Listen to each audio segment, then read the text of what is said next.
Imagine that you're already used to having people around you hate you, yet your life began to be in danger the moment this feeling escalated into attempts to end it. While facing this madness, you end up meeting a self-centered man who, incredible as it may seem, will be the one to save your life, but he hides a secret that will completely change the meaning of things. I'm Nina, and in today's recap we will watch My Demon. The story opens with us meeting Gu-won, who is actually the devil who has been working on the planet for 200 years in this area. He has spent this time signing contracts with desperate and lonely humans, granting their wishes for 10 years in exchange for them going to a place worse than hell when the time is up. In the next scene, we meet our protagonist, a CEO who is gaining great prominence and growing more and more in this environment, creating many enemies and the envy of the people around her. Madame Ju is like a mother to Do-hee and is at all costs making appointments for the woman to find a man who wants to get married soon, in exchange for taking tests to look after her health. As neither of them like what they're doing, these terms have become fair. So the protagonist is on her way to a date, which she intends to keep to a maximum of 30 minutes, and Madame Ju is carrying out a series of tests at the same time. Back just before the meeting, we see Gu-won going to collect one of the contracts that have expired, and the man doesn't want to go as he had agreed with the devil, but there's no way to make a new contract or anything, so in the end, the man ends up losing his life and one of his guards notices that Gu-won might have been responsible. Now back to the protagonist, she arrives at the appointed restaurant and at the door already receives a warning from the employee that a man has reserved the place just for him, so Do-hee begins to think that this has happened because it is her birthday and explains that she is there to meet a man. The woman is taken to this man's table, who is none other than Gu-won. Although she thinks he's self-centered, the protagonist can't deny that the man is a cat and, in order to keep her end of the bargain, she puts him on her cell phone to wake her up in 30 minutes. During the conversation between the two, who can't stand each other, Gu-won understands that Do-hee was sent by God, because at one point the woman said that someone from above ordered her to go on the date and that she couldn't go against the words of the Almighty, which is the nickname Madame Ju earned from the protagonist. That said, Gu-won and she exchange their cards with their details, as the man is interested in knowing who the woman is. In this way, Do-hee discovers that he owns a foundation that supports traditional artists and puts on successful performances. As Gu-won is still trying to understand this situation, the woman explains to him what a blind date means, at which point he asks her why God Almighty did it. And that's when the protagonist clarifies that it was Madame Ju who was responsible, not who he thought it was, and this causes the man to laugh heartily. Soon the alarm clock goes off, telling Do-hee that she can go now, so she says goodbye and soon after she gets up, some men appear. They were working as guards for the man that Gu-won went to seek his soul, because they were there to settle a score. They go out pushing everyone who is in their way, so the employee who was bringing a cake to Gu-won's table ends up being hit and the food flies towards the woman. Do-hee is saved from being hit in the face by Gu-won, but then goes to the bathroom to get herself together. Meanwhile, the men start a fight against Gu-won and they only manage to put him out of his misery when they destroy the cake that the man had set aside some time ago. Having said that, Gu-won used his powers and arrested everyone who was disturbing his peace in the newspaper he was reading, while Do-hee in the bathroom started talking to herself about whether that cake that had almost hit her was for her birthday and getting excited about the idea. She even touched up her makeup. When she returns to Gu-won, the protagonist realizes that her supposed cake has been destroyed and leaves after the man tells her that it wasn't for her, because the woman's birthday means nothing to him, and so ends the blind date that was a disaster from start to finish.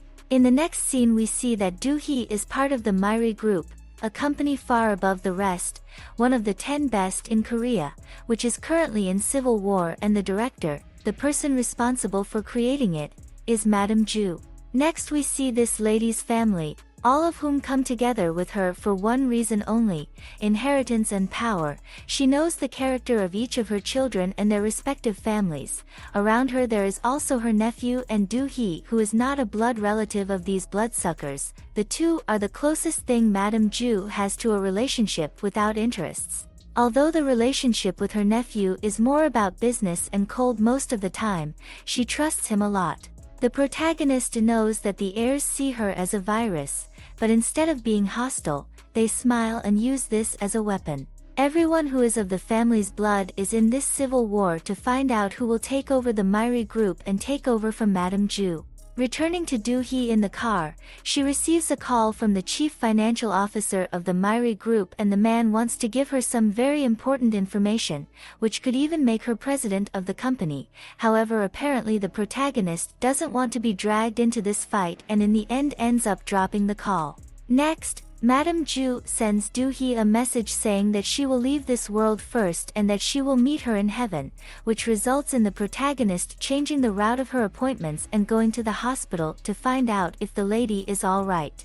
When Do-hee arrives, she finds Madame Ju with her eyes closed, and in the midst of her despair, the protagonist takes her hand and starts to cry, but the lady opens her eyes and jokes about the prank she has just pulled. Soon after, Madame Ju appears with a cake and leaves it on her bed to surprise her brat, which is the affectionate way she calls Do-hee. Apparently the protagonist doesn't like celebrating her birthday, but Madame Ju has always done it for her. While the two of them talk about how their date went, Do-hee discovers that her date was with the wrong person, as Madame Ju shows her the photo of the man she was supposed to meet and it's nothing like Gu-won.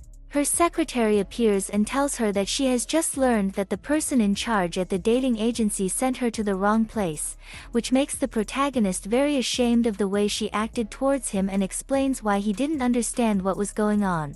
Do-hee's secretary then calls Gu-won on the number on the card he gave her and tells him that to make up for the mess, the company would like to buy him lunch, but the man refuses, saying he doesn't need it, and hangs up. Madame Ju then takes out her cell phone and starts looking at it to make another appointment for the protagonist, but Do-hee asks her not to do this and says that if the lady wants a wedding so badly, Madame Ju should do it herself. Then the lady tries to explain to her that it's important for Do-hee to have someone she can trust, despite having spent her whole life telling the girl that she couldn't trust anyone. But Madame Ju comments that the protagonist will know who that person is, because even when she betrays her, you'll think that she must have had a reason and apologize.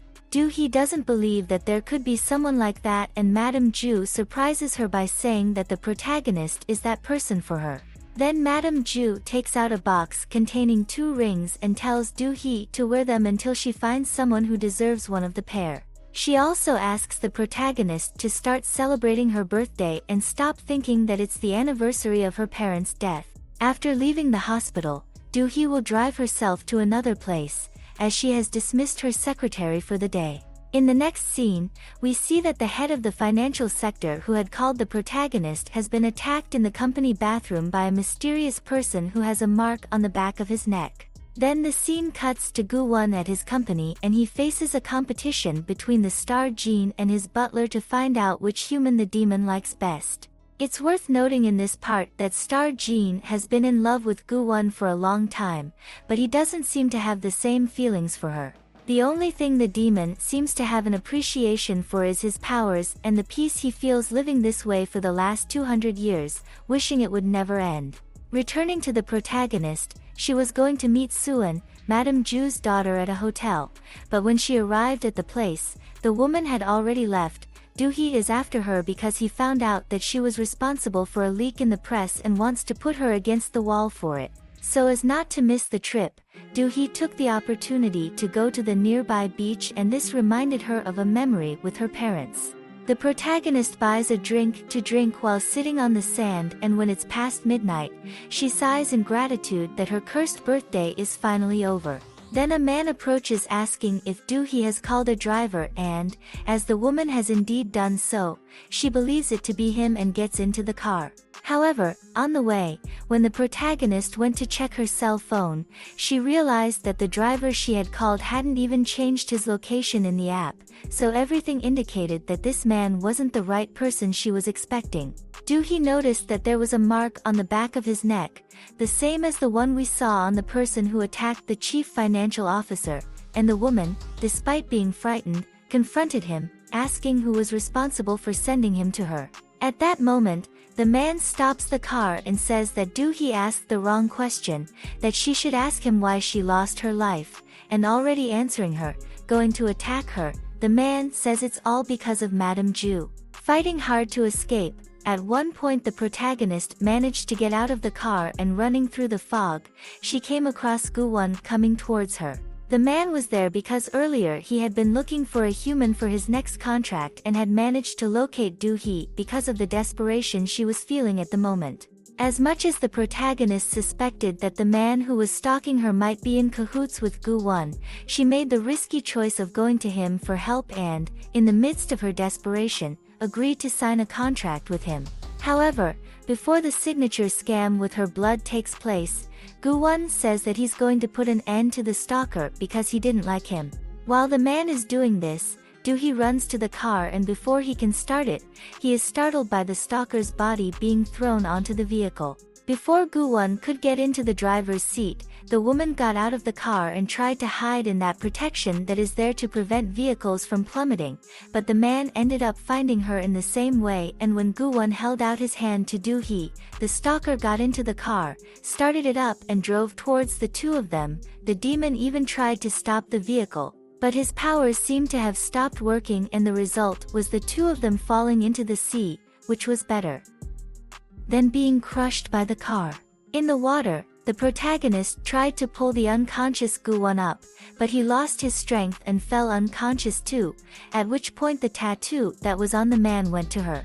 In the next scene, we see that the two of them have made it to the surface, but Gu-won doesn't understand why his powers have disappeared and why they are now with Doohee. He even tries to ask her what she did, but the protagonist then faints. When she wakes up, she's in a hospital room and her secretary is with her, along with Gu-won.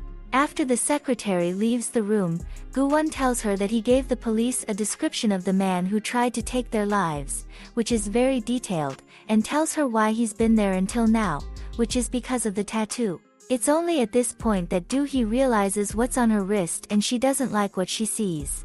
The woman even says she's going to try to remove it, but Gu-won asks her not to until they understand why it came off and, as the protagonist is very confused about this, she says she's going to slap the man in the face if he doesn't let her go, at which point we discover that Gu-won still has his powers, but he can only use them if he's holding Doohee's wrist. After agreeing with the protagonist that she will not do anything against his tattoo, Gu-won goes to his foundation and there he catches his butler reading the demon manual, which is funny, as the book was in a safe. Anyway, the butler discovered that if the contracts are not fulfilled and some other things, Gu-won's body could start to combust and this will soon be the man's problem. The butler also realized that his boss is without his powers and despite being faced with this problem at the moment, Gu-won asks him to investigate Doohee. Later, Gu-won goes to collect one of his contracts that ended that day, however things don't end up going very well without his powers to help him and the man needs to escape the place before being beaten by the students at the academy.